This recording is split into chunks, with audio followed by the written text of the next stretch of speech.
இந்த மதம் என்ன சொல்லணும்னா ஆண் வந்து ஒரிஜினல், ஆண் தான் முதல்ல படைக்கப்பட்டான்.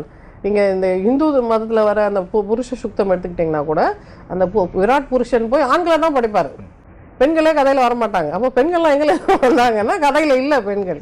ஸோ அந்த அளவுக்கு அவங்க வந்து ஆண்மயமாகவே கொண்டு வந்துட்டதுனால இப்போ நம்ம சொல்லுவோம் ராணி லக்ஷ்மி பாய்க்கு வந்து ஆட்சி செய்வதற்கு அதிகாரம் கொடுக்கல, அவங்க போரெல்லாம் பண்ணாங்க அப்படின்னு சொல்லுவோம்.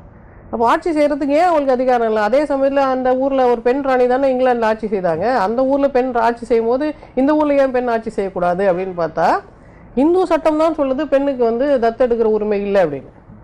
அதனால தானே அப்புறம் அம்பேத்கர் வந்து பெண் வந்து திருமணத்துக்கு அப்புறமும் விவாகரத்துக்கு அப்புறமும் கணவன் இறந்த பிறகும் தத்தெடுக்கலான்ற உரிமை ஏன் கொண்டு வந்தார்?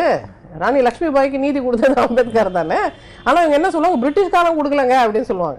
பிரிட்டிஷ்காரன் ஒழுங்காக இருந்தால் நீ தான் கொடுக்கல, உன் மதம் தான் அதை செய்ததுன்னு நம்ம கேள்வி கேட்கணும்னா அதை நம்ம படிச்சிருக்கணும். அது படிச்சிருக்கணும்னா நம்ம கல்வி வேணும்.